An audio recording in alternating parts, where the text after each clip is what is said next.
Hindi. Wrestling is Dead.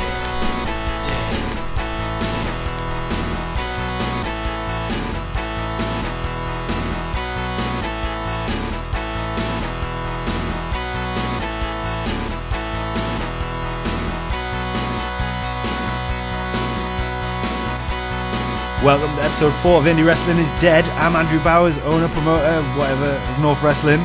With me again is your North Wrestling announcer, Keith Lee's biggest fan. A question of North Sue Barker, the Commonwealth's very own Tom Effin and Jeffin Campbell. Won't do any effing or any jeffing today. And the man who sits next to Carl and Alex in the gorilla position, you might know him as Rafa Chapites, Samoa Chop, that was hard to say, Triple Chop, Chop Wyatt, Chris Jeripop, Chop Hendricks. I know him more formally as a goddamn sellout. Tom calls him Chop.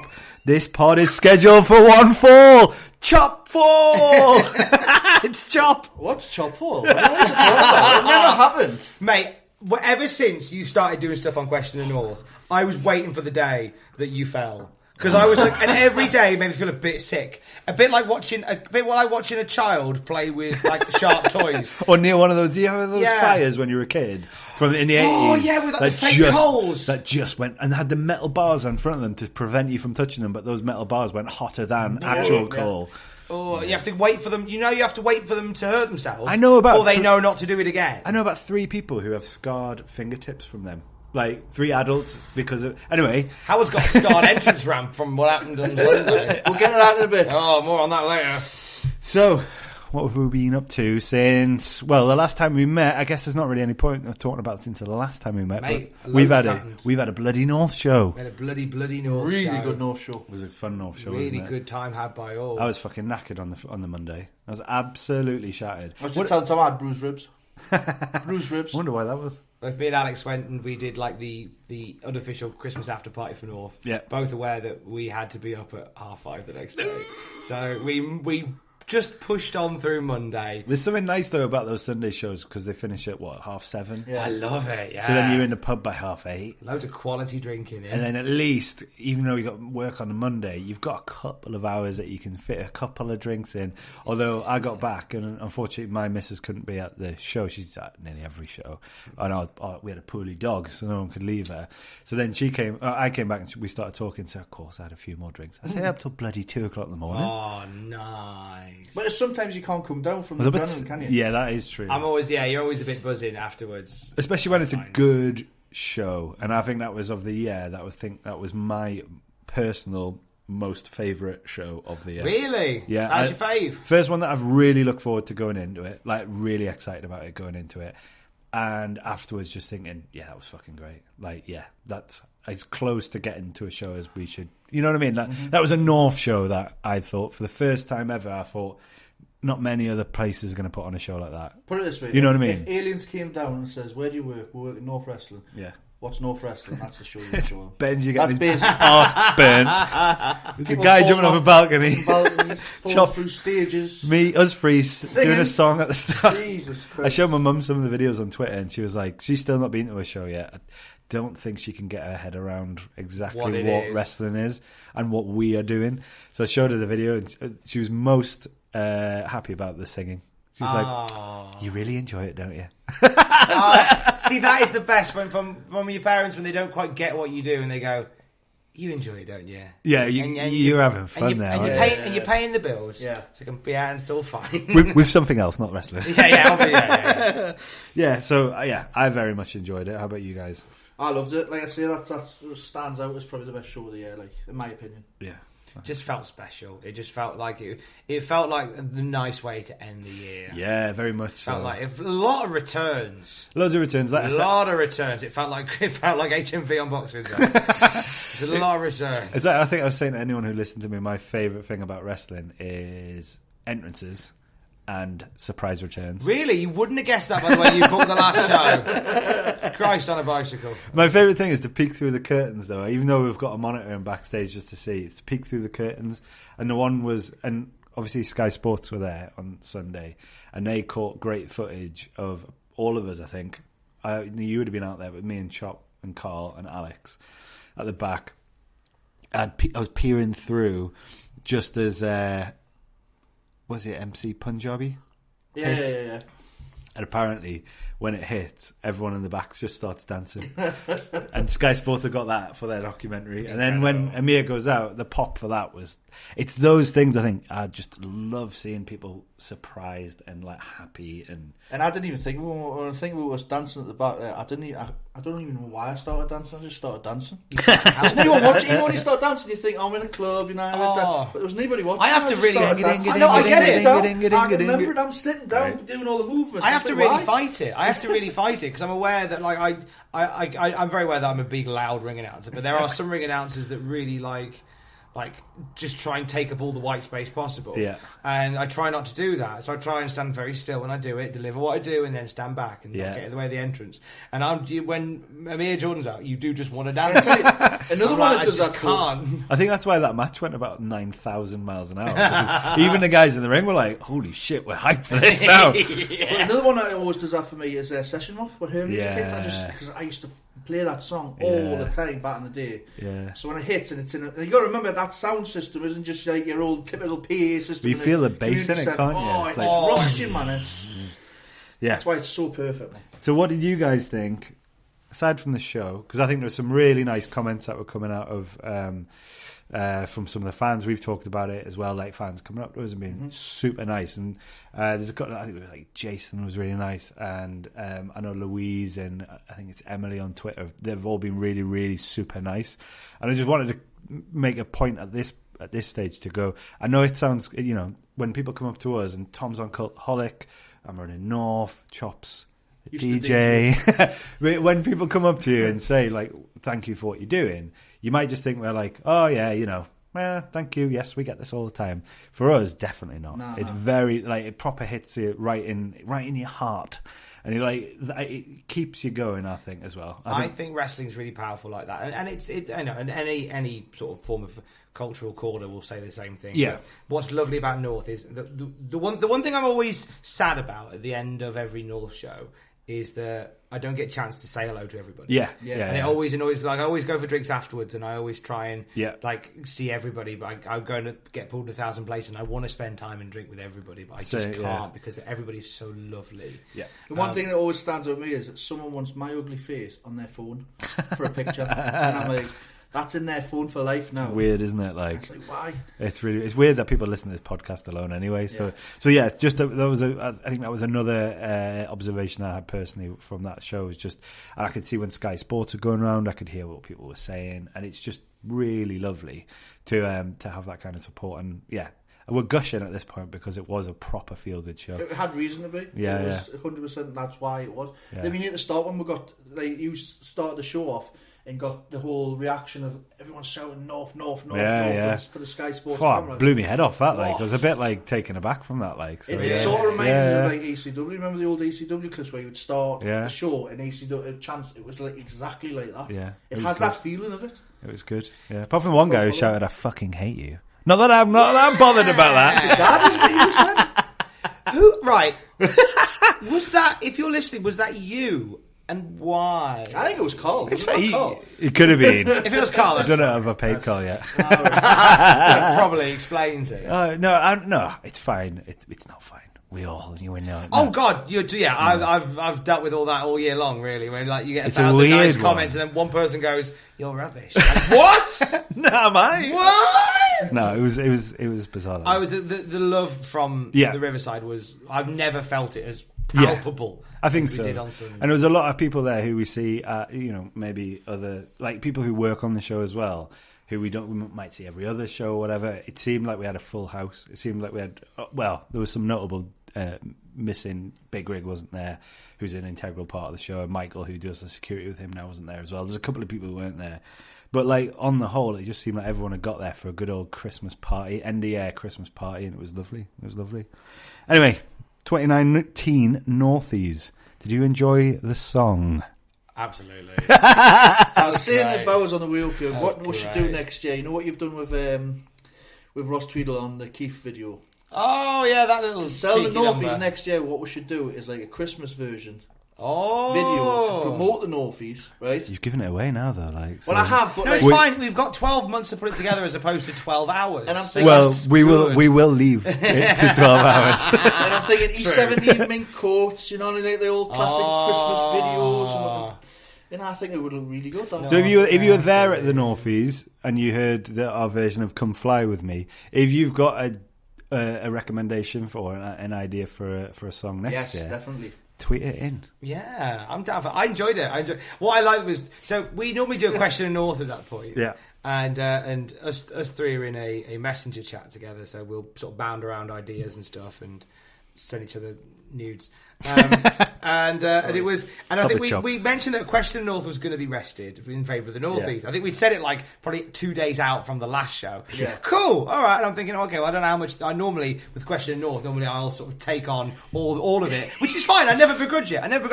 I'll take on all of it, and I'll just make sure. But you usually wait that day to work out the questions, or pretty much, yeah. I think the last time I walked to the ring for Question North, going, I haven't figured out the second round. Oh yeah. So, and then you ended up doing the chairs thing. Wasn't that was it? it. So we worked that out. So that was always perfect. But it was. I think we were in. I think it was on the Wednesday before the weekend. Oh God! And it was like, so where are we at with the Northies? I just got back from holiday. You just got back from your holiday, Bobs. You've been on a lad's holiday. Iron Apper. 11 Reef. Took it to 11 Reef. I've only heard that saying this year. That's from you only. That I've never heard. If it ends that up before. on Sky Sports, I'll be delighted. As will Grado, because I nicked it off him. And so I said, how are we doing with the Northies? And you went, I've got a song. Cool. And then suddenly, like the message thing was going, da-ding, da-ding, da-ding. It was like, we should do a podcast. We'll get the Pop and the Boys to do a podcast. Oh, what if we do like an invasion thing, like New Jack style, and we attack them? And I'm thinking, we've got 3 days. I said, say what, lads? Loads of time. Tom needs to turn on the Christmas light. Christmas light switch on. It's like, I tell you what, I'm going to do what I don't normally do in these conversations. Almighty. I'm going to pull rank. And I'm going to go, right, we're just doing the awards. And I promise you it will be fun. And was I right? You were right. Yes, We didn't need an overabundance of stuff. No, and the weird thing about this show as well is that the Northies finished 1 minute to 4 before the doors opened. The show finished at 7:30 on the dot. Wow. I mean, someone said they got a tweet about it. And somebody said it was like, the good thing about North is they're obviously well organised because they finished at the exact time. And I was like, that is only by accident. Wait a minute. You remember the timesheets he brought to him, right? And this is the times we've got to stick to and all that. Do you remember the time he said we were going to start the Northies and what time we actually started the Northies? It was about. I think we started at 10 past. I think we ended up starting it on Wednesday. And we kept turning around going, "Where's Bowers gone?" Because bless you, because this is running around. Because this is it. You run the whole darn show. Yeah. So it's a lot to suddenly ask of you, which is why, when I say I don't begrudge taking on the Question North with yourself now, because at least then you know you can run the whole show. You know the pre-show. But I was singing a song. Now he's got a taste of it now. But I But my audience, my people. This is my moment. This is my perfect moment. But look. The main thing is, it happened. I think it was nice great to be a part of that Northies thing, because I think there is, it is not, for me as well. I never really see the pre-show. I'm never really a part of that pre-show, really. So it is nice to be a part of that pre-show and know that I draw more than a question enough. I mean, to be fair, no, that's a fair point. Well made. No. I don't have to dress No. That's true. I am not taking anything away from a question North. I'm being a dick here. No. I want to talk about. I think we had built up a question, the Northies quite a lot though. We had on Twitter. It had been. And it was something different as well. And it was, I think when you think, I like how North has always done pre-shows differently. Before I started, where you had the Q&A. Yeah. And then we do the quiz, and then we had the award show. It's the fact that it's something a bit different. It's not just, if you pay a bit extra, you get a bit extra. You don't get an extra match, but you get like a little. I've always struggled with the match on a pre-show thing. I think it's a little bit unless it's progress. Yeah, I think. Well, if you've got if you progress, their pre-show though, it's in front of a full house. In front of a full house, in front of even if it's 75% full, it's. But you were 500 saying people. This pre-show we've just done was the biggest selling one. Mm-hmm. Yeah. I think we had about 75 people in there. That's incredible. Which is really cool. But for us to put a match on in the pre-show, I think it's a little bit for us, and this is for nobody else, I just don't think it's as I don't think it's needed. It's a little bit disrespectful to the guys who are performing on that pre-show. It's also another fucking match that you have to stand up and watch. Yeah. Like, I'm very aware that as an all-standing show for 3 hours, you're gonna have to stand up and watch it. You don't want to watch another one. So I think a question of North is perfect. It's a nice North little bit of easy banter in it. It loosens up the crowd a bit as well, and like everyone was shouting and laughing or not laughing at some of my jokes. I'm always grateful when they do laugh. Yeah, it reassures me. We need to talk about Chop 4 though, because Right. away from all the awards and stuff like that, do you want to run through the awards? We'll run through the awards, but I think we'll lead with moment of the year just to go and talk about Chop, because we've been wanting to talk about Chop 4 for a while. I can say that Chop 4 was not planned. I don't know. said it was planned? No, well, because it looks perfect. You jump, you make a stupid jump. I was like, why are you jumping that far? The ring was further. It was moved, thank you. And then John Myers, as if from nowhere, just appears. So my favourite thing is the Chop goes like, Chop 4, no! No. And I don't think, was that the fall, or was it just the fact that you knew that Chop 4 was going to become a thing? You knew what it became. And on top of that, you've got to understand, John hasn't been there for 3 shows. First return of the night was John 4, and he had to be stood there as someone fell over. It was truly accidental. So we had a few people in mind to present some of these awards. Yeah. And what happened was, I think because I said to you, does everybody know who's presenting awards? I said to you, Andrew, does everyone know who's presenting awards? Yeah. And you said, yeah, they do. And I went to Shreddy, I said, are you cool with what you're doing? He went, doing for what? Right. Cool. Howard, are you cool what you're doing? What am I doing? All right, cool. So I just thought, I'll err on the side of caution that you haven't spoken to John Myers. I think you'd even said he's not arrived yet. Yeah, so we had spoken to John. Let's err on the side of caution. Yeah. Let's not call him out and then stand there holding our love length. let's just crack on. So I think you see when you watch it, you'll see the bit where I whisper to Bowers, and I just go. So I just roll without John, and you go. John was back there. Alex said John had turned up a good 5 minutes before, and then got replaced by Jordan, the Question of North champion. It's a shame, but no. If anything, I'm glad. I'm glad because it created the moment of the night. Because if he'd come out to do the award, of the pre-show night. Oh, thank God for that. I don't know. For me personally, it was moment of the night. It was just the moment of the podcast. You see me on the video, just looking shocked. I was like, "What's happened?" Because I was leaving.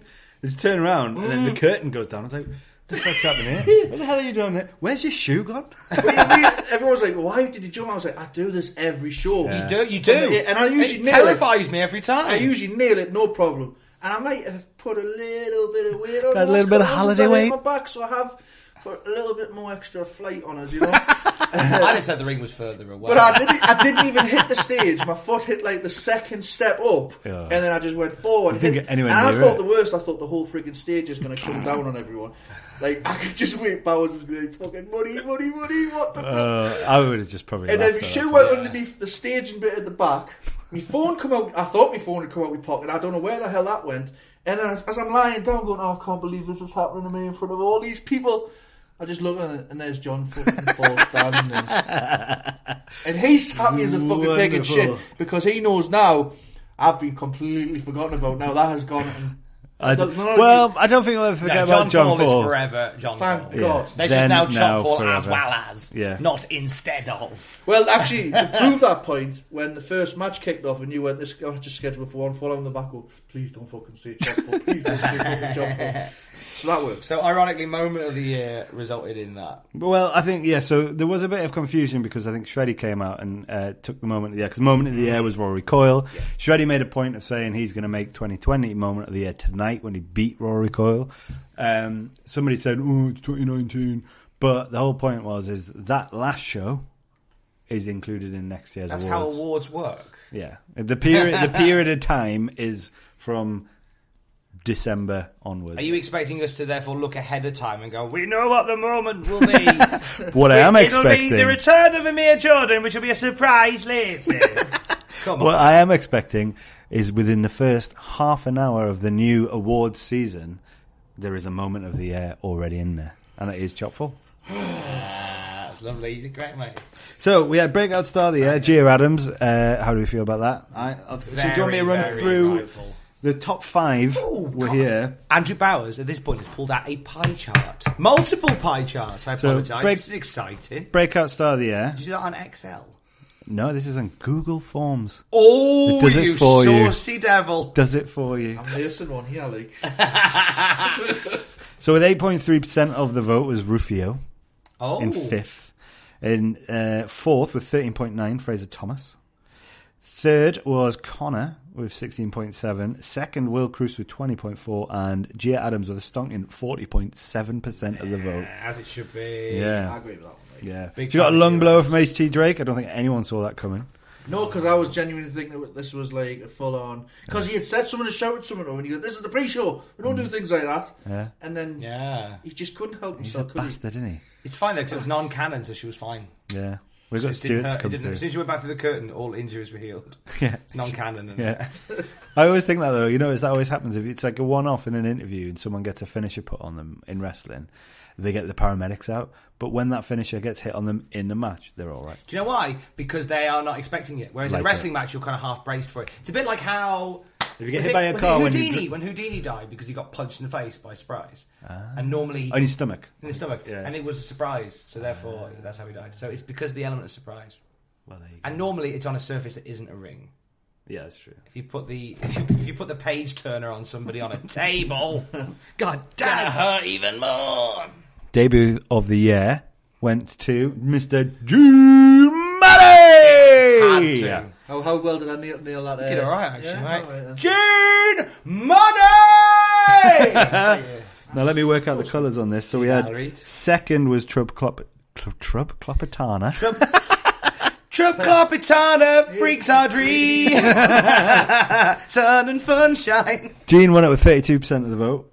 Club Tropicana, 25% of the vote. Visage, 17.6%. And then it was kind of like the rest of them. There was 3 that were quite even, and that was the OJMO, Mao, and Charlie Evans, and then Deadly Sins came after that. Nice. I think Always he won the gonna be. best acceptance video of the night, like. He did. Are you gonna say hello to him when you said to the whole crowd doing that? I notice he's only got 2 fingers on his cock, like. I didn't even look at the video to be fair. I just Here thought come something the funny out, excuses. You know what I mean? Yeah, that damn dirty dog. No. Checking out his damn dirty dog. Show of the That year. dirty, he was in the bath. Show of the year became NCL.19. Very nice. That is now just this afternoon as we record this. What's the date today? Thursday. It is the 12th of July. Thursday, 12th of December. That's gone up free on PivotShare. Oh, NorthWrestling.pivotshare.com. You can watch the whole bloody thing in free because you voted it as your favourite bloody show. it's a flipping freebie. OJMO versus Lucky Kid in that show, and Spike Trevay versus Ricky Shane Page. Quality Phenomenal. Good show. Phenomenal. Moment of the year we've already talked about, but obviously Rory Coyle won that. 2nd was Kyle Fletcher and El Phantasmo, Slow Things Down. What came 3rd? Prog on the Tyne came 3rd. And then we had Benji's Bumhole, just as if that was one moment. Concept of Benji's bumhole. The moment of the year. North, man. Shea Purser's entrance, because he came in when he was a surprise Came partner out to with, Creed My Sacrifice. with Carlos Romo when A-Kid was injured. That was phenomenal. And Alex Henry returns. And then Super Benji appearing in the Rumble. That was good. I think we should. I think if we ask the question, who would you like to come to North when you get £1 billion? Book. Don't ask that question. It annoys Feel me. Tom again. I know, right? Book Super Benji because I thought he was great, and we've only used him once. I love Super Benji. He is good. Massive prospect. Especially I know since he's always busy. Yeah, but if he you is. could book Super Benji. He's not booked anywhere else around here now. Well, as really, we is he? stand, if the vote goes the right way it goes tomorrow, we're putting too much politics in. You may want to go back to being Super Benji. What do you mean go back? What do you mean go back? Super Benji. Who's gone back? Who was Super Benji before then? Super Benji's always been Pull that curtain back. Super Benji. And there's Chop on the floor with his shoe missing. John Mayer is standing over him. It's the fucking North.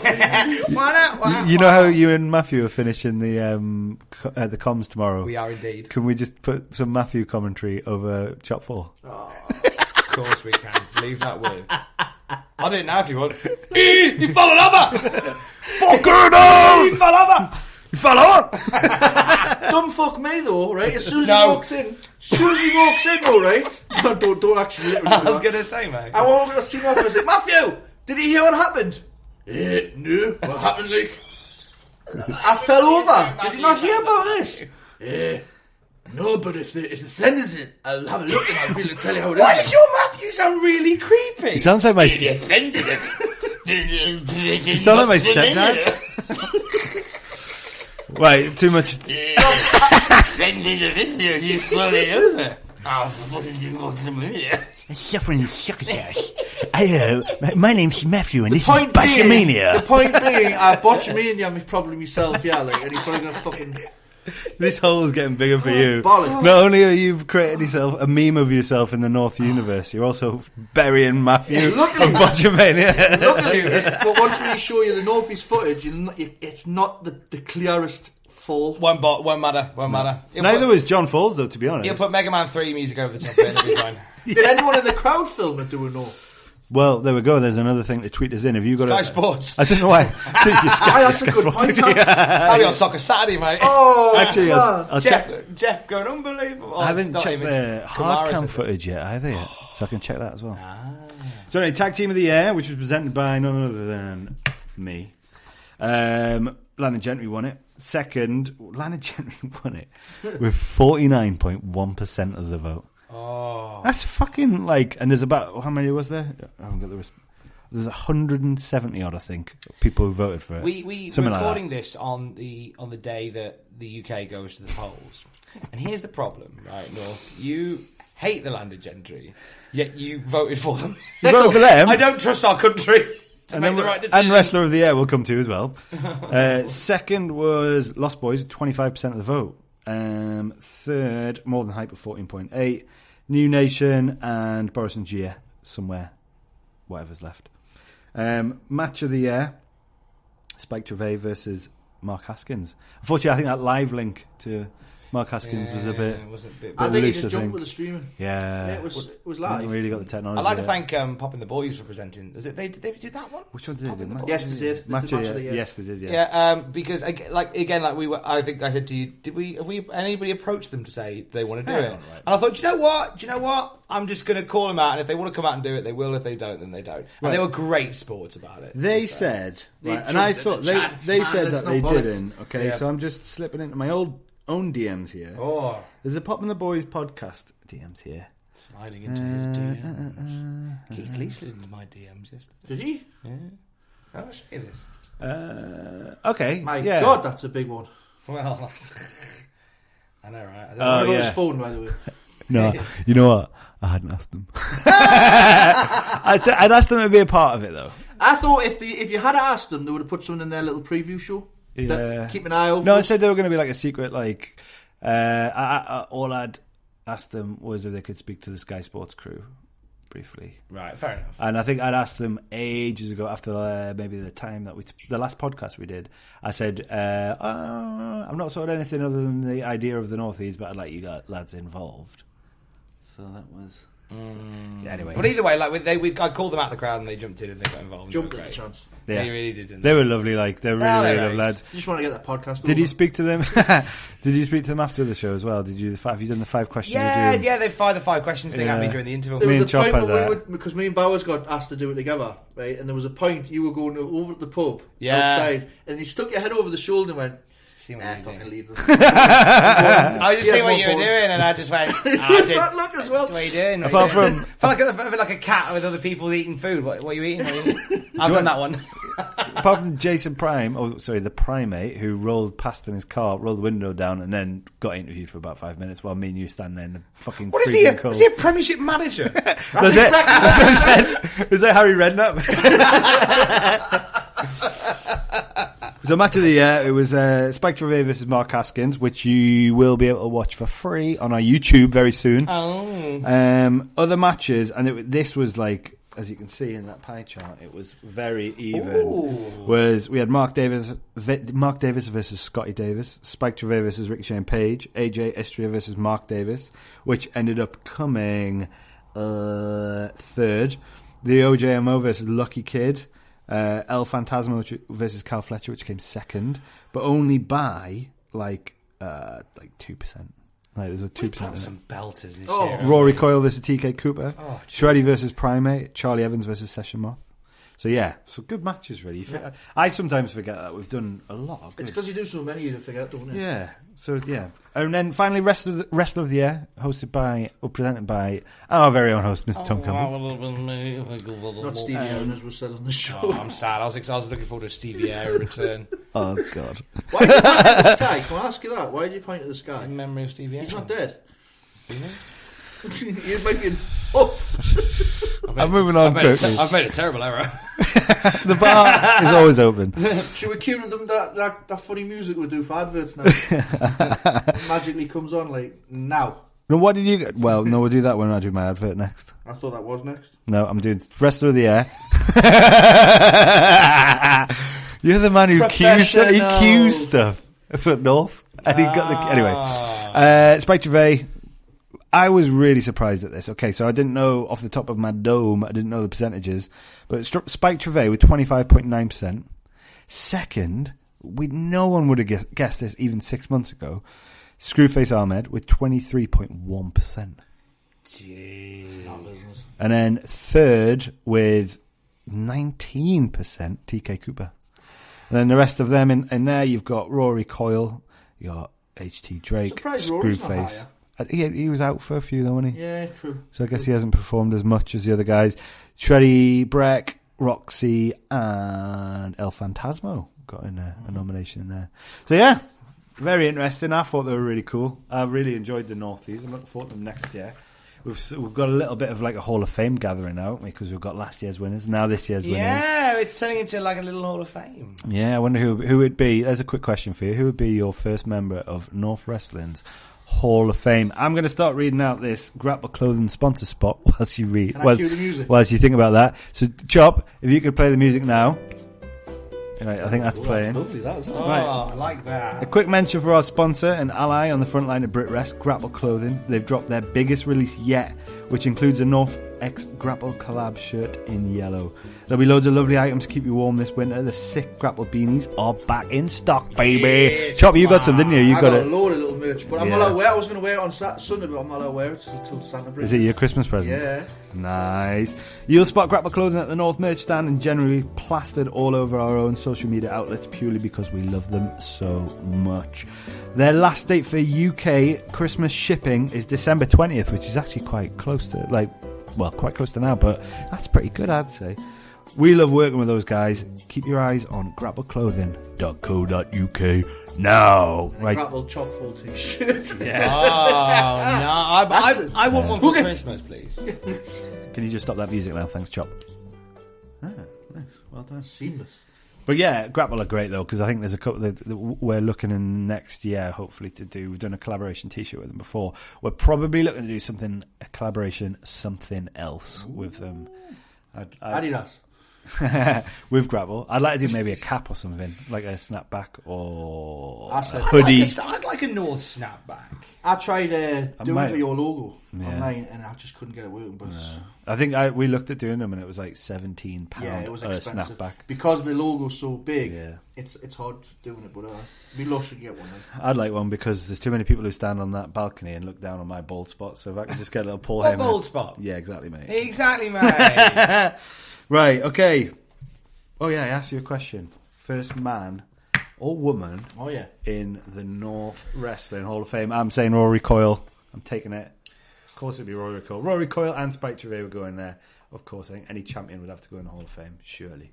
Is that a WWE rule? Are all champions in the Hall of Fame? No, because then you're going to be putting, like, there's a lot of detritus that you'd end up having to put in. For us, Rory Coyle and Spike Gervais go in, definitely. That's my calls. It's my promotion. I don't have to work hard at making answers. You guys do the thing. No, I don't think that becoming the champion therefore immediately qualifies you for the Hall of Fame. I think there should be more to it than that. It should be, like outstanding contribution to North Wrestling overall, which is why I think Rory Coyle is most definitely a first ballot Hall of Famer. got to be. Yeah, and obviously, I'm going to contradict myself when I say this, but like the significance of the fact that he was the first North champion. Yeah.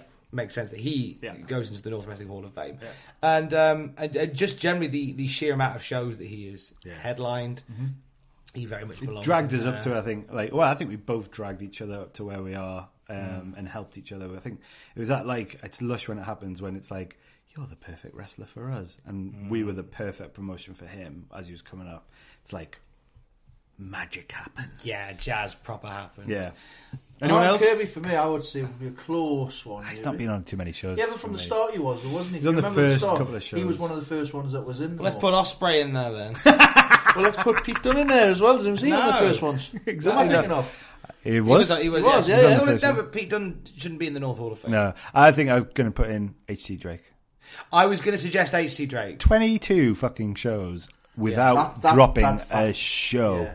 He's been on every goddamn show, and that man's about as old as we are. And he hasn't been injured. I would then...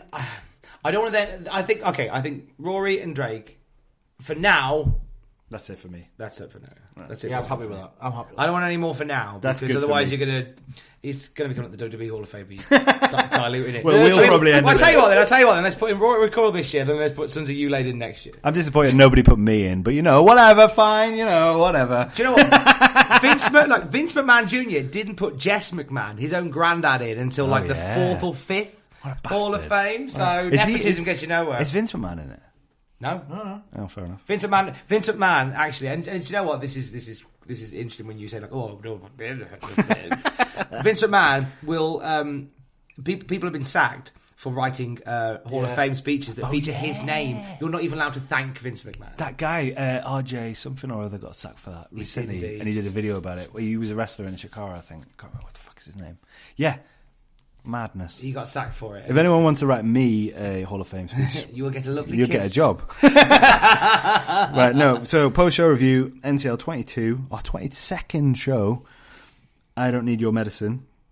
First match, Martin Kirby defeats Jack Jester. I thought it was great. The fact that you can tell these two have worked with each other loads over the years, and they just, when two people come together and they work and they had the chemistry, just like I bet they didn't even talk about, I'm gonna buy it. It's just two lads two wrestlers know what they were doing. Two very different performers. Jack Jester is fucking Jack Jester. Nobody else is ever going to be Jack Jester. Martin Kirby is Martin Kirby, and no one else is ever going to be. In 20 years' time, when we look back at this golden age of British wrestling, or even if you look at the first 20 years of the millennium of British wrestling, Martin Kirby and Jack Jester will be in that conversation. It'll be in that thing where you're sitting and you're thinking, remember Martin Kirby? He was good. He used to do this. Same thing with Jack Jester. What I love is the fact, and you mentioned about him going in the Hall of Fame. I mean, you think about Kirby was it the first show?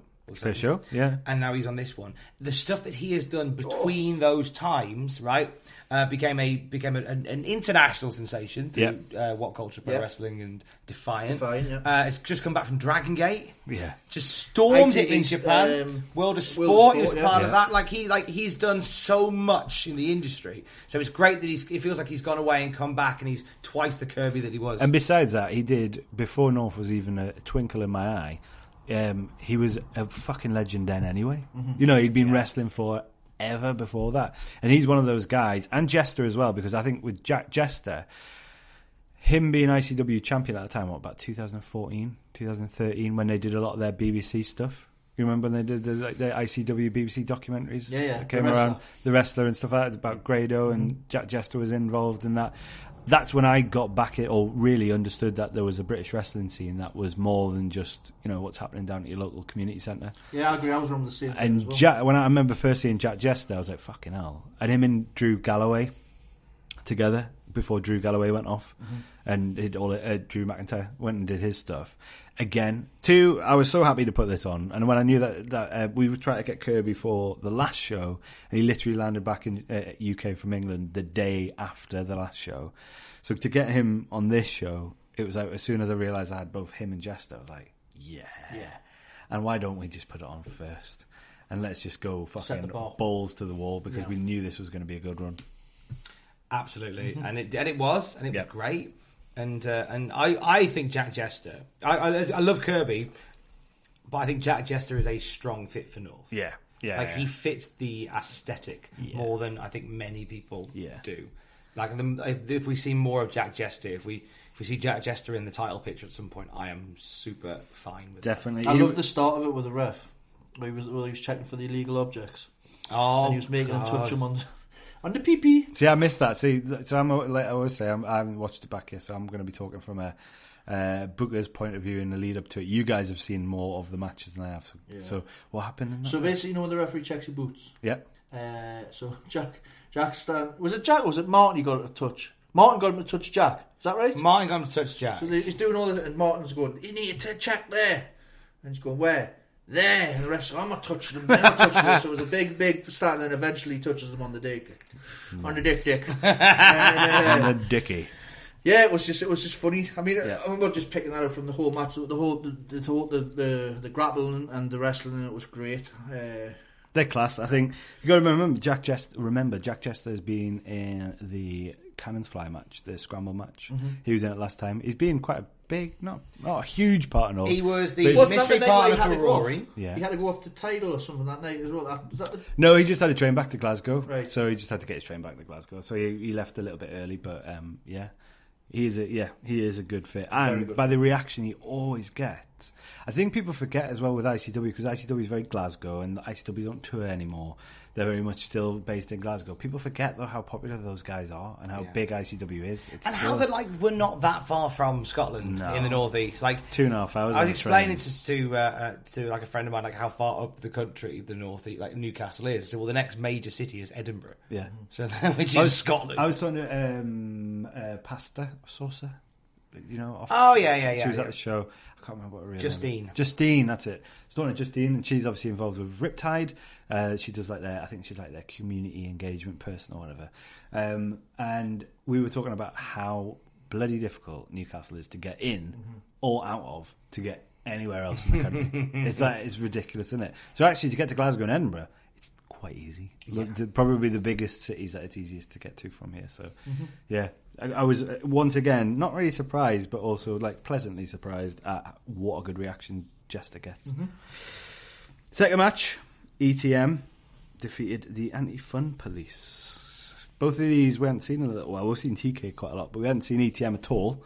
We hadn't seen Chuck Mambo in a little while since start of the back end of last year. Back end of last year against Spike Trevay. Yeah, so it's nice to keep that little spirit ticking over. I think it's Spike and TK has been low key one of my favourite rivalries in North in the last year or so. Definitely very low key at that as well. It was nice to see TK get the win. He looked great as always, and I think he's had it. He seemed to get a bit of a knock after he was close to it with Rory.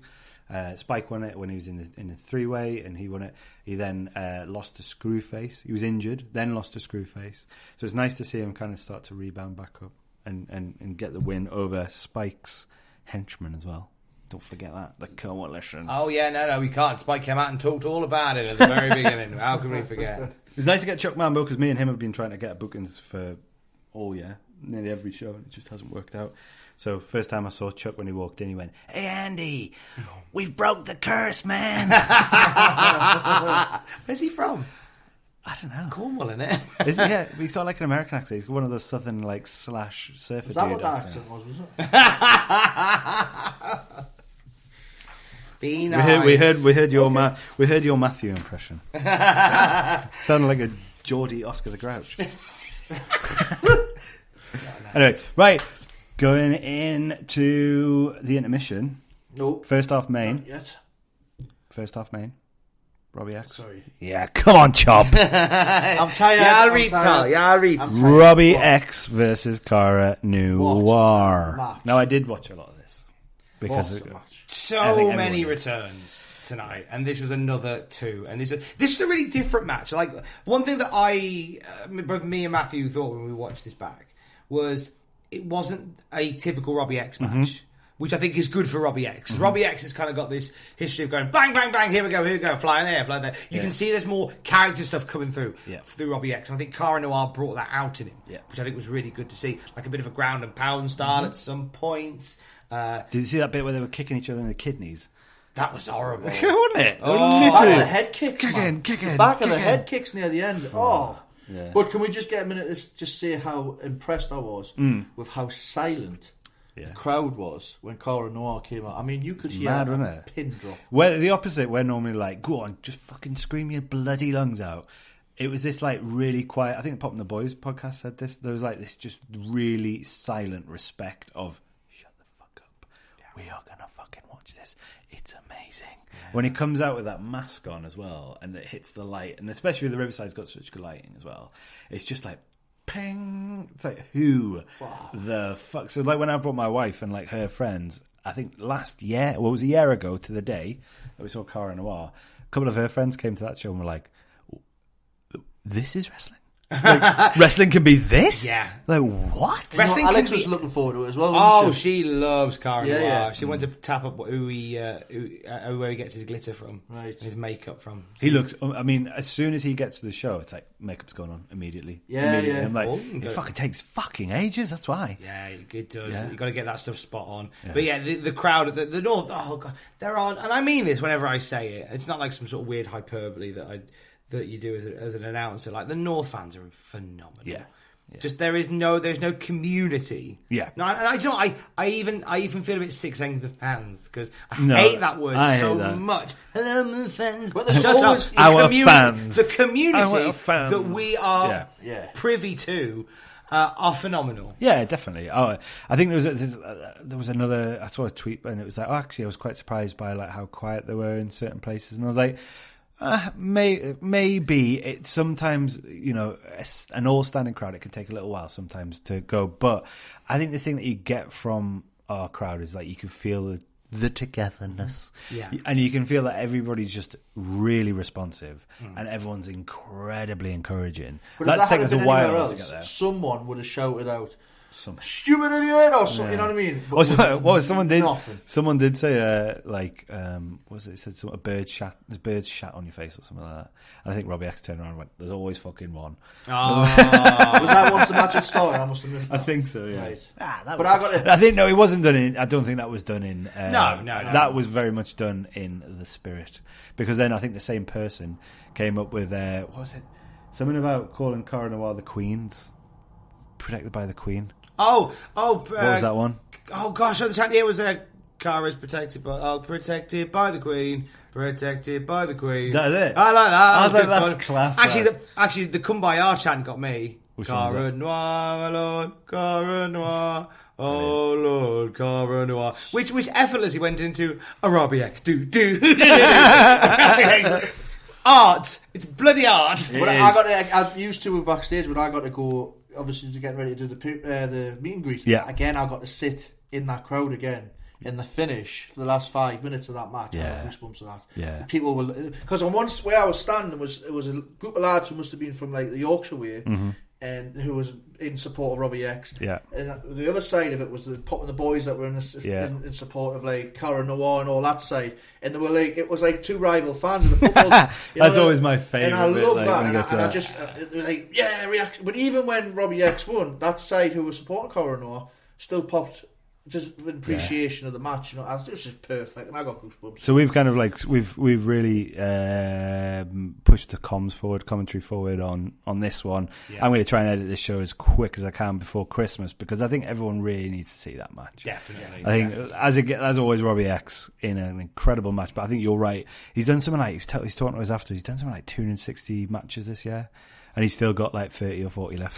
Something mad like that. What, like 16? Yeah. So I think this year has been Robbie X's year. And I think there's a couple of people saying he's actually definitely the most underrated person on the whole of the British scene. And I struggle to find somebody else who is less appreciated. HT Drake. Yeah. I'd probably say our boy Howard. Very true. Very true. Right. Intermission, we had the meet and greet for Rory Coyle. It was a fucking long line for that, the longest line we've had. Yeah. That was good. Photos are all on the Facebook now, by the way. If you haven't seen yours yet, you can go and see They're on our fan group, which you can search for. I think it's North Wrestling Fans. And they're all on there, and they're all on our Facebook page.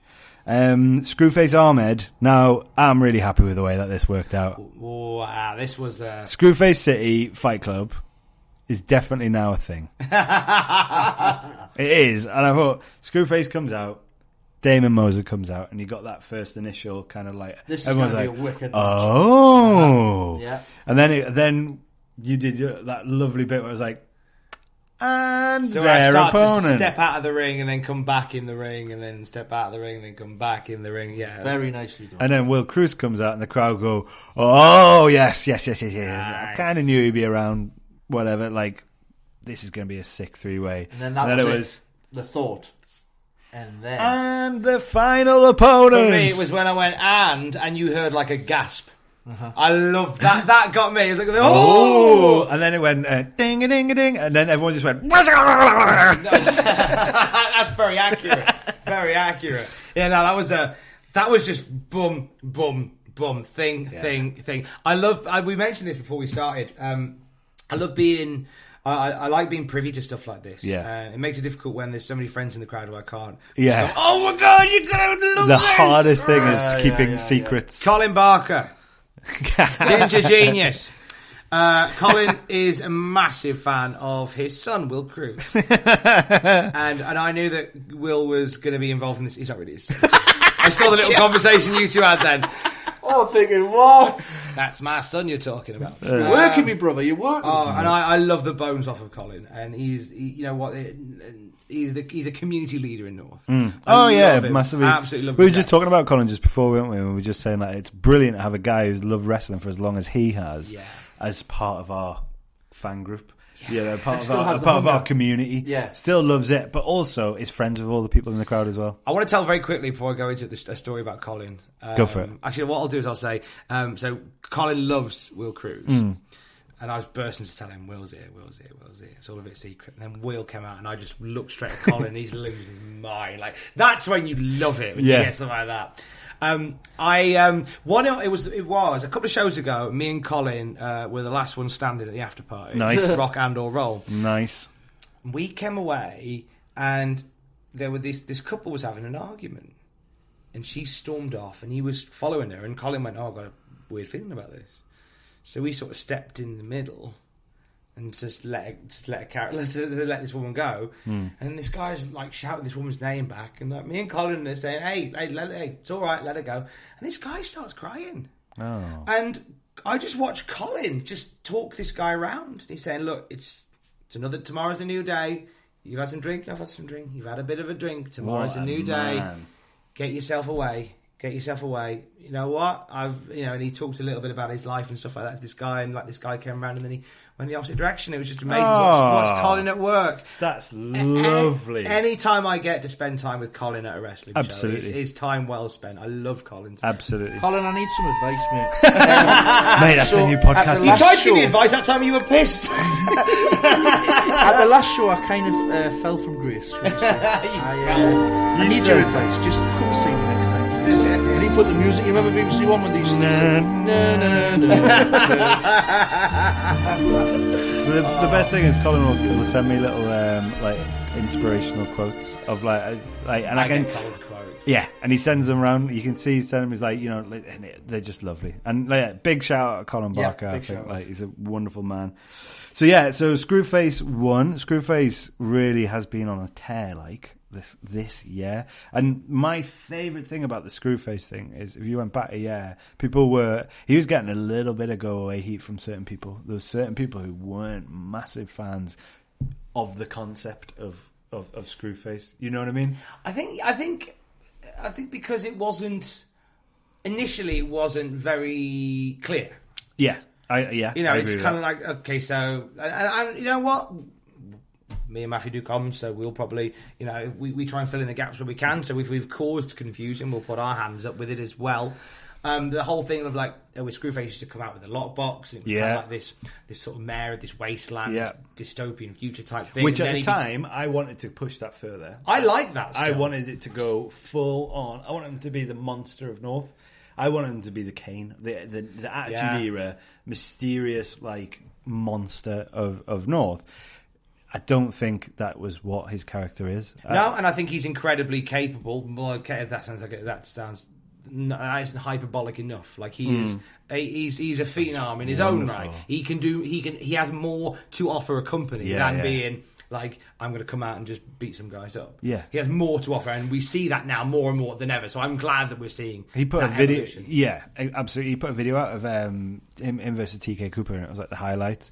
And he does this like, and I'm going to do it, but I can't really explain it in words. Where he does like an behind the head, over the shoulder, back elbow on TK as he tries to headbutt him, and he retweeted that. And there was, I think it was Eddie Dennis and a couple of other wrestlers were like, that fucking elbow, what?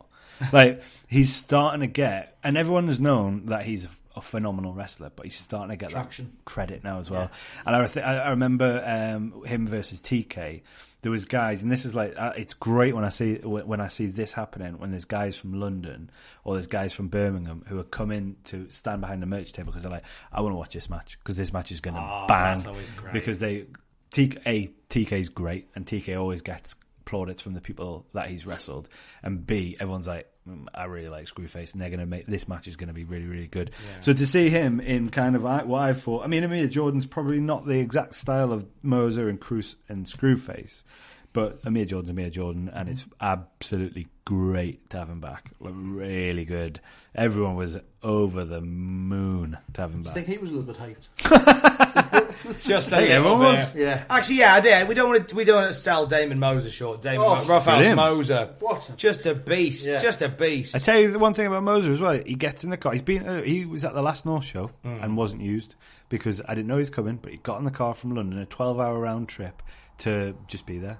And he's done that twice, and then he's been on the show twice. And for me, I'm like, fucking hell. It doesn't go unnoticed, does it? Not at all. Not at all, no. Not at all. And he hasn't made the effort, and you go with whatever you do. I love seeing that. The effort. There's a couple of wrestlers at the show last year who hopefully we'll be able to find spots for because they came over and had a chat. They were really, really lovely. They weren't looking for anything, but they were like, got in a car. I've come from Hull or I've come from Birmingham. Do you want to say hello? Do you want to put my face about? Is it okay if I send you a message with my matches in? And I was like, yeah. And I'm gonna watch their matches now. This stuff is important. Yeah, this stuff is important. If you can get to a show, only the ones that make like who are hungry like that. Yeah. Not anybody. Don't anyone send us shit. Just... No, but this is the problem: is that you get and I wish I could watch everyone's CV. Yeah, I wish I could. I can't do that. Like, and also I don't have enough spots on a card. Like, we're going to 6 shows next year, 7 matches a show. So when someone comes and makes the effort, I'm going to go, you know what, I'll make the effort as well, 100%. Yeah. So, the opposite side of that is when I've had people who said like, oh, I want to do stuff with North. I want to. There's one chap actually I'll tell you about when we stop recording. Yeah. And they'd be like, "Oh, I want to do stuff with North." I said, "Okay, well, have you got like a video or anything I can show to Bowers?" And they go, "Oh no, I'll get one." Okay, cool. And then like weeks go by and they'll go, "I'm still working on it." I said, "It makes no difference to me whether you like." I know that sounds like Heel Tom again returning. It makes no difference to me whether you send it me or not. Don't apologise to me because this is just wasting for you, isn't it? Yeah, this is your traction that we're come with. I think if I was to give advice to any young wrestler at this moment in time, and unfortunately with North we don't have enough spots. No. I'd love to be able to run 3 times the shows that we've got, so I could use everyone that I'd like to use if money was no object, and I could do something with more younger guys as well, and girls and people that we haven't used as much, doesn't get as much exposure. Doesn't work like that, unfortunately, when we haven't got the space for it. But my piece of advice would be get in cars, go meet promoters, have a CV, maybe have a CV put together. Try not to just blanket it out there because every promoter in this country will get hundreds and hundreds of CVs. And what's the worst that you can? You can watch night wrestling on top of that as well. Yeah, you know what I mean? I can't watch through all of the matches anyway. Yeah. Come to the matches, learn, meet the people that are there, see what the crowd's like, see what the feels like, the vibes like for the show. It might not be for you and your character, so then you can work out whether we're a place for you. Yeah. Trainees or guys or other wrestlers who get in other wrestlers' cars and come to the shows. Guess what? You don't have to pay for a ticket. You'll get in. Like, it's fine. It's a free night for you to come and watch the wrestling. It's fine. Don't have fucking loads of people doing it, but if you're helping out, that's totally cool. Went for a clown car to pull up outside. 48 people got in for free tonight. But if there's a space in the car and it's not being used, fair enough. And you know, we have nights like this and nights that we've had in the past where it's lastminute.com, things have had to change. Go right, around. Yeah, it does. It always happens. Come on down. Go to a promotion with an idea of who you are and where you fit into that promotion. Who is it that turned up Jurn Simmons. Jurn Simmons, for Christ's sake. Jurn Simmons, who turned up, he was just coming along just to watch. Then the whole thing with TK Cooper fell through last minute. Just so happened to have his gear. Happens to be in the car with my gear. Well, off we go then. And Eric Bischoff, right? Eric Bischoff's first on-screen role was because the guy who was presenting a whole boatload of promos for AWA got a DUI the night before. That's right. And couldn't make it into work. Eric Bischoff happened to be there with a nice suit, a nice sports jacket, and they went, can you do just stand there with a microphone? Yeah, I can. He was chomping at the bit to get on, and look what Bischoff became. There you go. He got sitting catering on SmackDown. You've got to take the opportunities, but you've got to have an idea. That just landed with me there. You've got to have an idea of what you are and how you fit on that card. Because me as a promoter, I am thinking about people who fit in front of the crowd that we've got and fit into the ideas that we're doing. Make sure you've got an idea. But here's the killer. Don't send me a message on show day saying, here's my CV. Yeah. Can I get on a show in the future? You've got no chance of much. On show day? Not on show day. We get about 4 or 5. Obviously, because stuff's happening on Twitter, they'll tell me, don't do it. Wait. Just wait 2 days. Wait 2 days, but come with an idea. That's my point. Also, if you meet somebody... Do sound quite heelish when I say that. I don't mean to be heelish. You know the best time to probably send you a thingy? Christmas Day. yeah. Everyone... My kids' birthdays. Send it on Christmas Day. Say hello on show day, send something about 3 days later and say, we spoke at the show. Yeah, there's your opening count. It sounds really shit from me, and it sounds like I'm preaching, but I'm genuinely, from a promoter's point of view, this is my thought process with it. This is some obvious stuff that people don't talk about for whatever reason, when they want to protect their spot. I know. People don't talk about it, but this is how you get on. And it's not a criticism of anyone who's doing it at the minute. I want to stress that, because a lot of people are told to do this, and a lot of people do it, and it's just an error, I think, in the approach, and I think because people worry a little bit because they might not be getting as many bookings, or just want to get as many bookings as they can, so they just blanket it out. Unfortunately, if you do that, you can tell it sounds a generic message at the same, don't you? It's watered down and it's diluted. Like, honestly, take the time when you start out. Right, look at Spike Trevay and Amir Jordan. What do? They had 2 quality promos, like not the best quality they've ever done, but there were 2 promos that they did. Amir Jordan sent me promos. He came to a show with Liam Slater, 3rd show we ever did. Came up to us, help with the ring, watched the show, went, I've got this idea. It's actually, I'm going to do a promo around 4 Lions. Like, it's going to be something like that. Have you ever seen that? I was like, yeah, I fucking love that. Right, cool, let's do it. And he went, here, I'll send you it. Recorded a promo and about North Wrestling without being booked, and went, what do you reckon of that? What do you reckon of his character? Do you think his character will work? And I was like, fucking hell. Yeah, you're on the next show. And he was on the next show. Like, and now look at him. Yeah. Spike Trevay, he did a promo and then just put it on Twitter, and it caught traction. I got in touch with him. I was like, this promo's fucking brilliant. Can you do one for us? He's like, yep, no problem. I was like, and now look, he's a champion. Rory Coyle, same thing. Had videos online. He was just doing off his own back that I managed to catch wind of. I thought they'd been wrestling for ages. Him and Baz Band's first wrestling match was the fucking Shikara show that I put them on. Wow. So I didn't know that at the time either, because I was crazy. But I love videos. If you make a video, it sets you up for coming in. It is. You know what I mean? Entrances and promos and theme songs. That's all you need. Another way to get your ideas is if you come to the show and then send you sort of like a review of the show as well. If you say, listen, I've seen the show, I thought this was good, and this is, and send it, and at the end of it, just thought, I'm thinking about, I think so, yeah. I think I could fit in here. If you just think about where... I'm just thinking of somebody sending you a message going, hi Andrew, your last show was bollocks. I've got a spaceman gimmick, any chance? Yeah. Honestly, if somebody said that, I know, like, I would have so much respect for someone if they said that. I think I'd be like, fucking hell. Guess what you're getting now? I know, yeah. Right, anyway, let's carry on with this. So after that Screwface won, I thought that was a great match. Really quick, though. I thought it was fast. I noticed that. Was there a bit of a malfunction at the junction?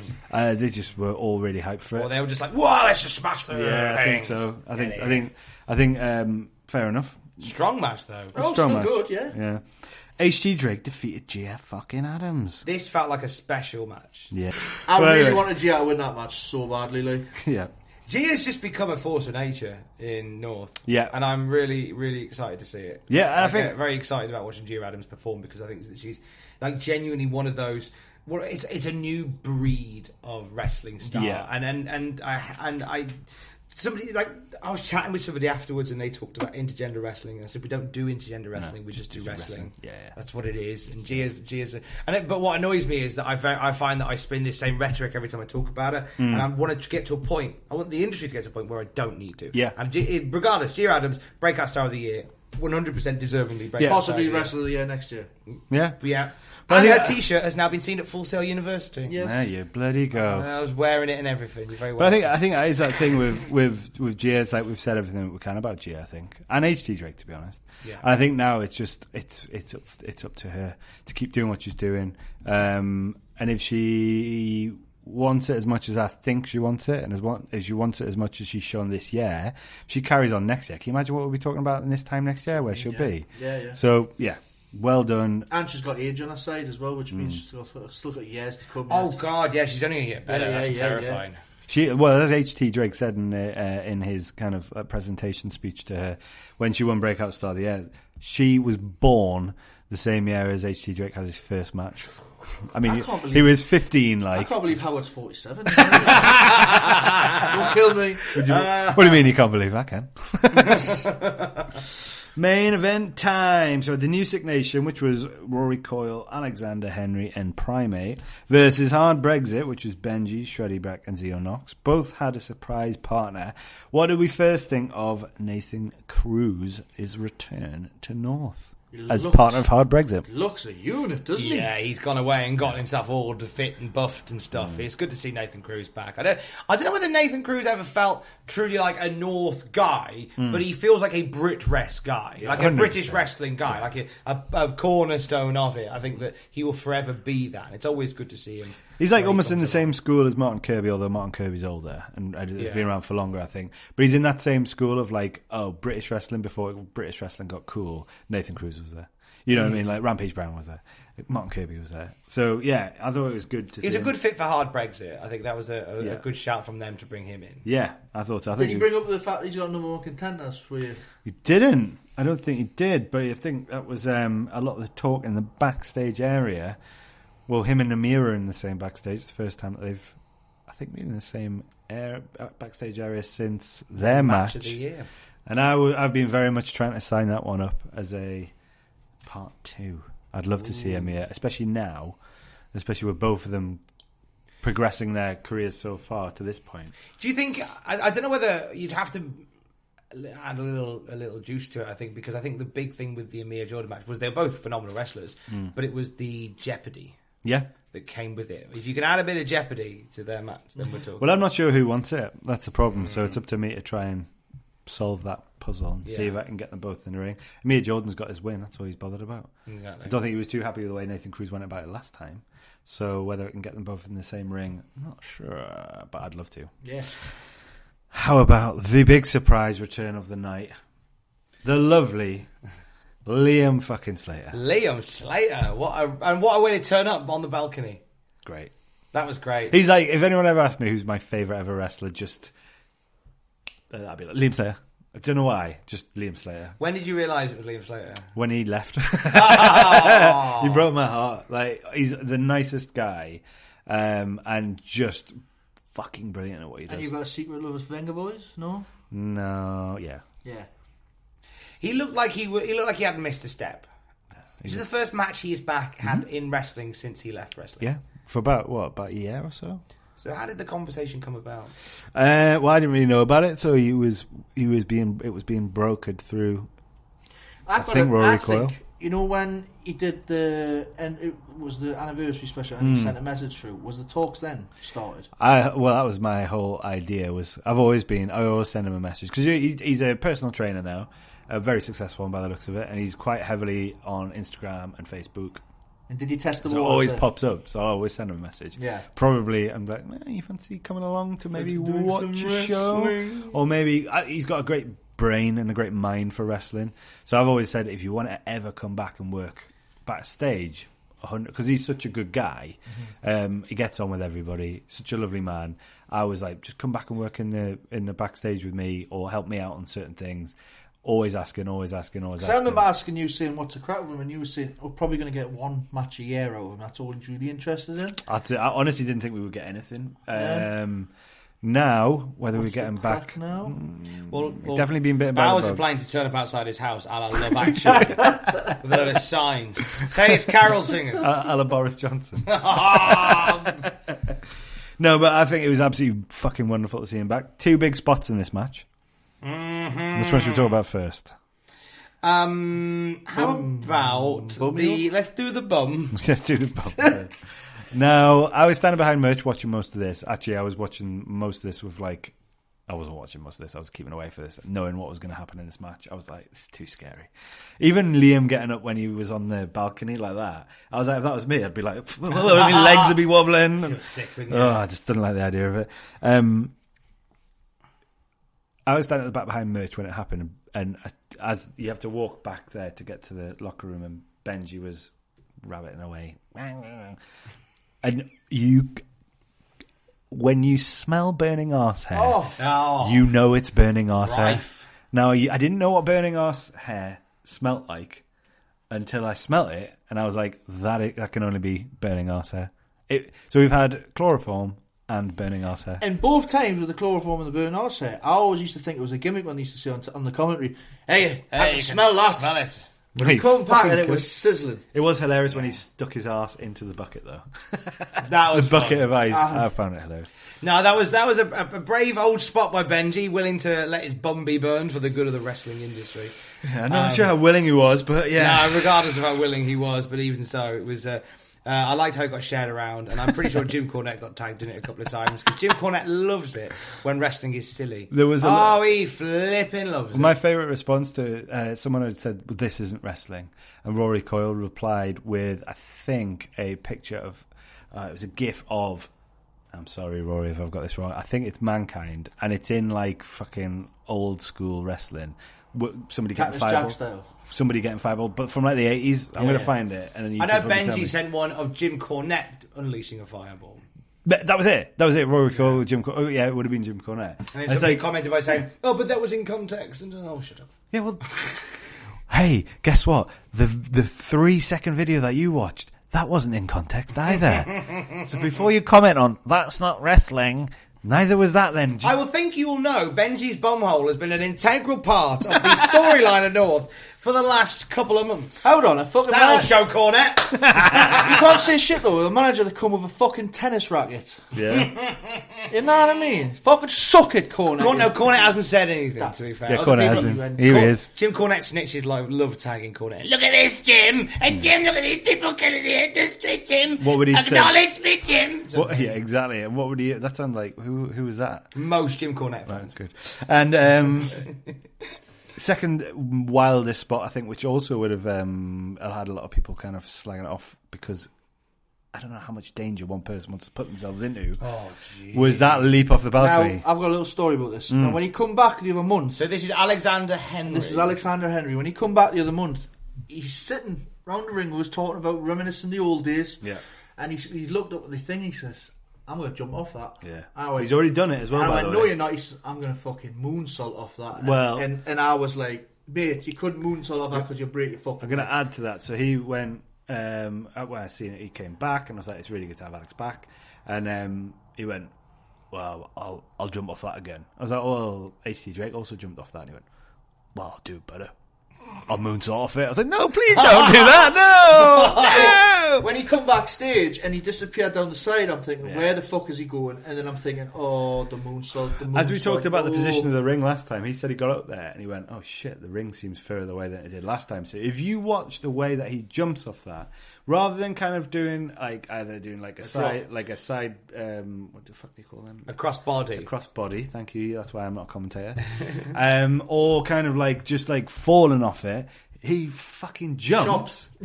He goes about half a metre to a metre higher than the balcony, and then this like 19 stone man comes hurtling down. Nobody's catching that. He literally, even if you tried, you would hurt yourself. He literally just goes flying through the Had he middle of them. been another half foot out, he would have clipped himself off the ropes. He'd been like Jesse and James off Pokemon. He wouldn't have gone down. He would have gone up through the roof. And there's been a little twinkle in the sky. That's a great Team Rocket blows it off again. That's it. If you got any Great higher, callback. yeah. Can I come back now? No, but that was it. I watched that dive from backstage, and it was like, oh, it's not enough to jump off the balcony. Let's jump even higher. Just jump through the roof and It's back down literally through the roof. My days, Now on top of what that a as well, guy. I was think trying to it's a get listed messages building back. as well. I was trying to find out if he was all right, and I was going, Stuart, are you going to go chat to him? I'll go in a minute. So in the end, I went out the side, went down by the ring, and if you may not see it on the camera, I'm actually shouting at him, and he's looking at us, and he's fucking working us. He's looking at me going, and I couldn't work out if he was fucked or if he was what, but I was worried to death. Yeah. Thinking something had happened to him. It was terrifying terrifying? because I didn't see him for ages. Like he Yeah. hit the ring, then fell out the ring, and then he was gone. And then you always get the rumours coming backstage that he's knocked out. He's out. He's knocked out, and that's when you get that's the worst feeling ever because you don't know what's going on. You don't want anyone to get Nah, injured on you shows, don't. Nah. especially when they're friends of yours and you know them as well. So I couldn't watch any of that. I've only seen it on videos because it was fucking But terrible. I love the way that it went down. Was it 3-on-1 and Alex was the last, or was it 2-on-1? 2-on-1. It came down to Cruz Shreddy and and Cruz. And then he still, after all that, was able to win the match. I would say what's good is that Shreddy was end of the year in the last moment of 2019. He was also in the last moment of 2018 when he clocked Big Lou Nixon with a light tube, and everyone went home very unhappy about that one. So this year everyone went home really happy. I think Shreddy looks like he deserves to be in that spot. I think he's done really well this year. I think he's, aside from him being a knobhead, like I actually think, fair enough, in ring he's done some really, really good stuff. I would say this has been his best year ever. Yeah, and he's been injured for a long time with that as well, so that's saying something. So Yeah, because he had some time away. I think that in terms of in-ring quality, it's been his best year ever. Yeah. Which So is when exciting. it comes to videos and all the on-demand, will he be streaming? He'll be on his OnlyFans. Less said about that, the better. What's great is low-hanging fruit for a commentator because you just go, oh, why is Shreddy got OnlyFans? He hasn't got any, is he? It's a little sneak preview of the comms there. Right, so okay, that was it. Went home on a happy ending for the first time in a long time. That sounded dodgy. That is on Shreddy's OnlyFans. We went home happy. The fans went home happy. It was a happy ending for 2018. Yeah, it was great. I think it was 19. nice. 2019, isn't it? Yeah, It is 2019. Yeah. Last time I checked. Okay, so that was it. So we're going to have a couple of questions. I'm going to look on the Twitter. As if you've seen our tweet, I totally forgot to ask people. I normally ask people a couple of days in advance. So I asked people about 20 minutes in advance. We've got a few. We've got one from, at Tom Campbell. Who would you book if you had £1 billion? Also, can you book Cena and a Wembley show? Yes. Who would you book if you had £1 billion? And can you book a Cena and a Wembley show? Simon 9 replied to you and said, I'd book Tom Campbell and Keith Lee. It's the right answer every single time. Every single time. Brandon says, favourite North match you've seen this year? But I think anything that was in those. I'd honestly... I love Lucky Kid, no JMO. Yes. Yeah, very much so. That's very solid, much so. Sorry, solid like, but nothing's beating Robbie X after Encore Noir now. That really blew your mind. blew my mind. Oh, man. I'm not good at... Somebody's asked me when's myself and Jamie want to know when's Pat coming home. Let's go home a minute. You going to pay for him? Yeah, please. Let's see how much money we all get for Christmas, and then give me a ring. Same guy, Suleiman asks what you thought on Robbie X and Cara Noir. We've seen that already, and that we've been asked is Cara Noir coming back. We were also got asked if G Money's coming back. I would say if you have enjoyed them and they have been very much part of the North aesthetic and they fit into the North world, the likelihood, if I can make it work and we can get dates lined up, the likelihood of these people coming back is very strong. Be patient, guys. Be patient is all I'm going to say. North NCL in 2020 should be streamed live on Twitch. That's not a question, though. Isn't Twitch for the gaming, though? I thought No, because Impact Wrestling streams on Twitch. All right. I don't know. Loads of people, if anybody knows how to stream on Twitch and it doesn't cost loads of money, give me a shout. It doesn't cost anything. Speaking of gaming, well, you have to get and that, has anyone ever used the PlayStation virtual reality for the wrestling? WWE? No. That is insane. So Insane. Insane. Oh, yeah, because you can now watch Survivor Series. It is VR. unbelievable. Oh, you can watch it or you play the game? No, you're in the arena and the cameras keep changing, and if a wrestler gets thrown towards the camera, you're fucking flinching. It is unbelievable. You got that? I've got it on the PlayStation. I'm gonna come around. I think if I was Vince McMahon and you knew what that was, I would be putting that on live. Yeah. Could you imagine sitting watching virtual reality fucking? And There's a thing like it's going to happen in all like theatre and events, basically, where they're going to get this camera in a seat, and you can buy a ticket to that camera and you watch things live in VR. Oh, so and did I tell you as well? Similar. It's free. That's fucking ridiculous. It's free to watch us. Wow. You just need obviously to go buy out. You just need to buy £500. Buy all the VR stuff. Can I not just like get a bit of card and put like some red in that one and some green in that? Oh, that's 3D, isn't it? I'll quickly. That's 3D on the VR. Damn it. So obviously they've got Survivor Series, but there's been that's showing our age there. There's been WrestleMania. It goes back to the first War Games with Pete Dunne in it. Bloody hell. I think the first War Games with like Ric Flair in it. And first War Games. The camera's in the middle of the fucking thing, and you see them get. It's unreal because you're turning your head wherever you want to watch. And you can look behind you, front. That's class. Honestly, you've got to try it. Can we do North in VR? There's a question. No. We're barely doing North in HD. No, yeah, exactly. The last one from Twitter is @themundo24 says, what can we do to stop the trend of promotions closing? All I can say is make sure that you buy tickets, you buy on demand. Look, all you can do as a fan is the very least is support your local indie wrestling. Yeah. If there's a show that you love and you want to support, buy tickets, buy merch, buy them on demand.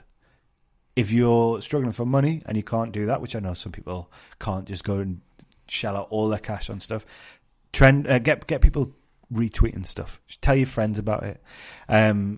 If you've got any sort of skills, such as gift creating, or you're an artist or something, or whatever. As simple as making a playlist on Spotify. Yeah. Literally, whatever you can do, that doesn't take too much of your time. I'm not going to ask somebody to take up too much of their time and, for not getting, to not pay them for that, for like creating gifts. I'm not going to say spend 10 hours of your day doing it. Unless you are really good at it and come and you might be able to get a job at doing that. But create content, create a buzz yourself, get people talking about the promotions that you love, tell people how much, support them, understand them. Yeah, it's been a tough old year for indie wrestling. I said this at the show, and it's never good. It's never good to see promotions going under.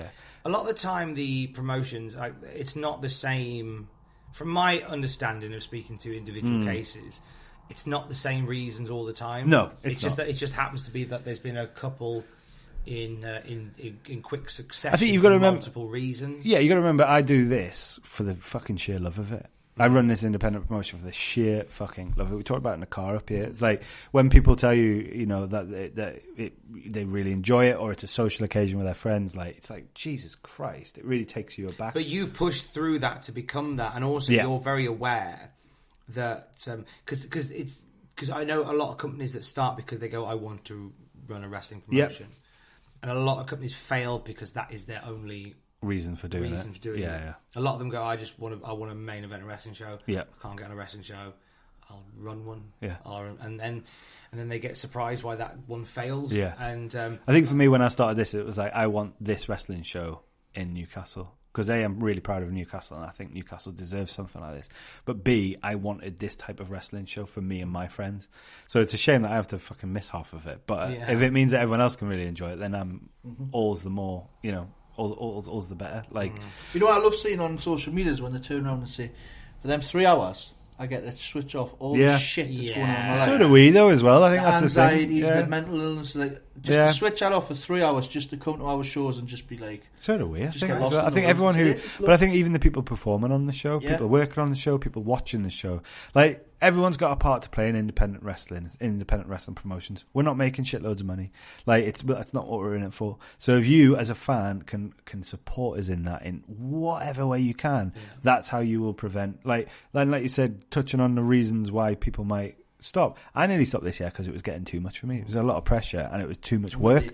Yeah, just too much work. I've got a family, I've got kids, I've got a fucking dog, I've got another business that I run outside of North Wrestling, and North Wrestling is also a business. Yeah, purchasing something at the minute. I'm buying a fucking house. Yeah, moving house. Got married this year as well. So it's been one of the most stressful years of my life.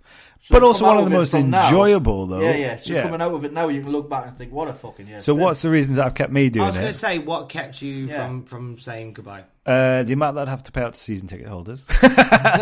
No. But you have an out now, surely, because...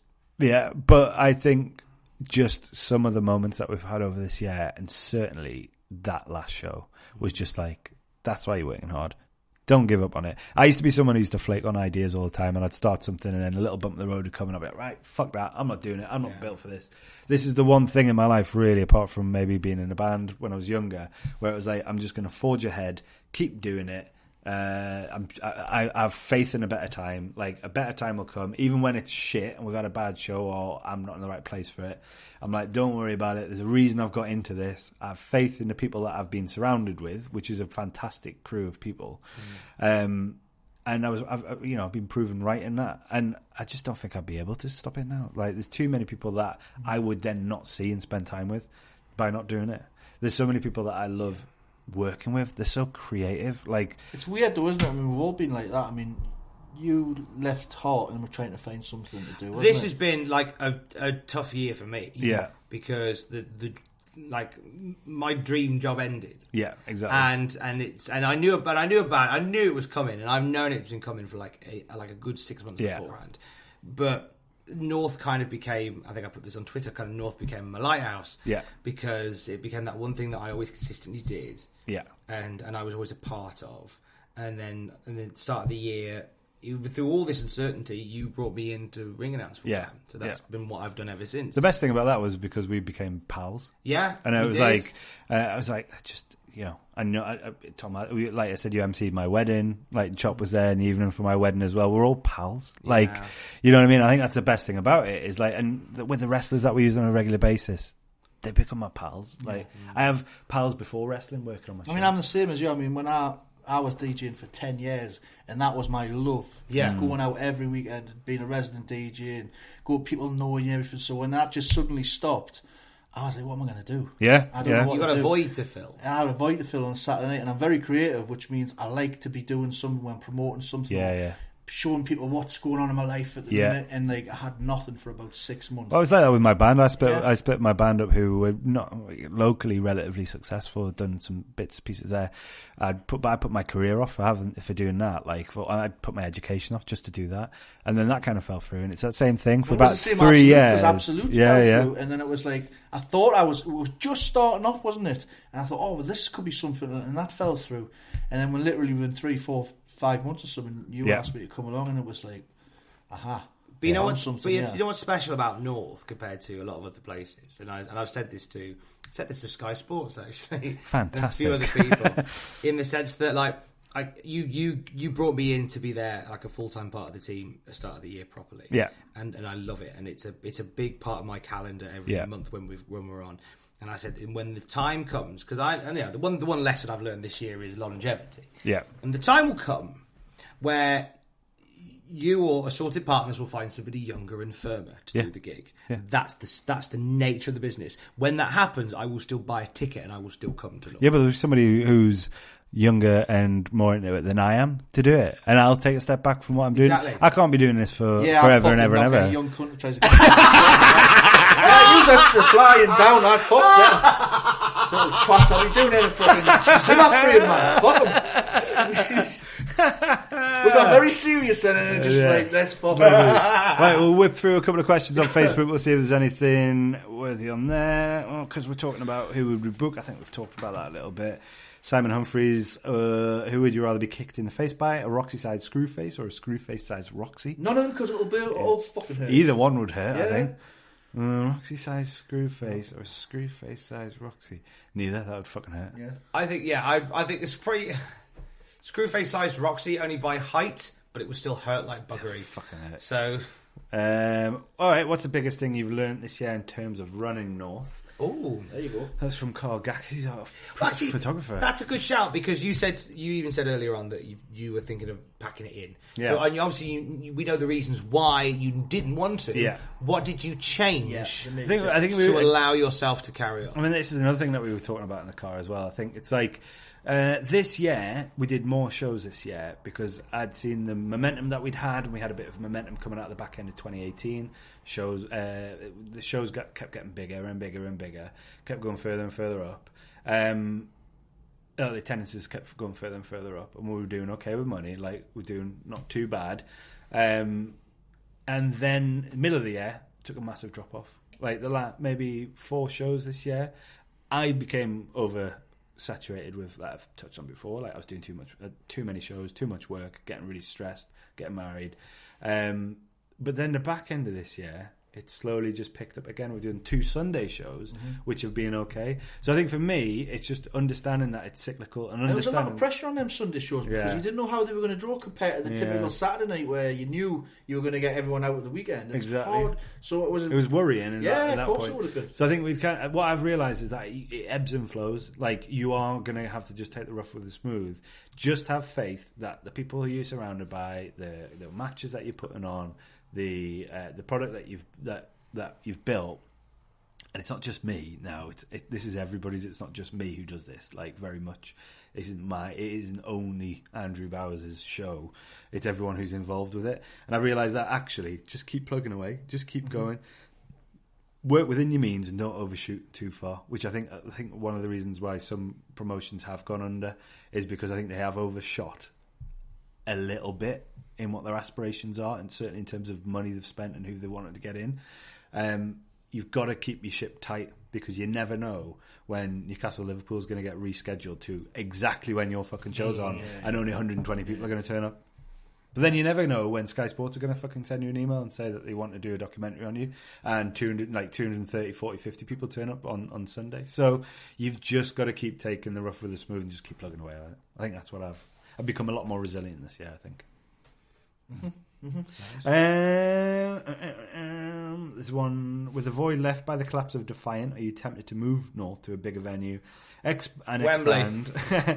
Cena at Wembley. And have you learned any lessons to avoid the same fate? Well, I think we've touched on that. No, we're not moving to a bigger venue until we sell that place out. Simple as that. Why would you want to when we're not at a point where we. There's an argument to say that we're doing very well, but we're not like bursting at the seams, are we? Correct. We want it to become a fire hazard. Yeah. Before we want the trick is we want to leave the Riverside because it's become a fire hazard. Yeah, exactly. That's it. Make it a fire hazard, and we'll go somewhere else. Go Wembley. Is it an aspiration? It is. If you want to see it in a bigger, there's something to be said. Maybe a bigger venue with chairs and like a bit of a better production would bring more people in. I don't want to take that risk at the minute. I think if you're not in, if you can't get to the point where 350 is packed into there, you're not ready to move to a bigger place. Yeah. If you start to do that before you have packed that place out, well, that's the lesson to avoid the similar fate. That's what I would say. Simple as that. It's a combination of vanity and insanity. And I don't like Dubai this time of year, you know what I mean? It's pointless going to Saudi Arabia, isn't it? We're going to Jeddah, mate. Yeah. We're going to book Undertaker versus Rory. I think we've got... Actually, Rory would be down for that. I think we've got most of them. There's other stuff in there I want to mention. Chris Walsh, Alexander Henry, that balcony and that jump. How frightened were you? I've mentioned that.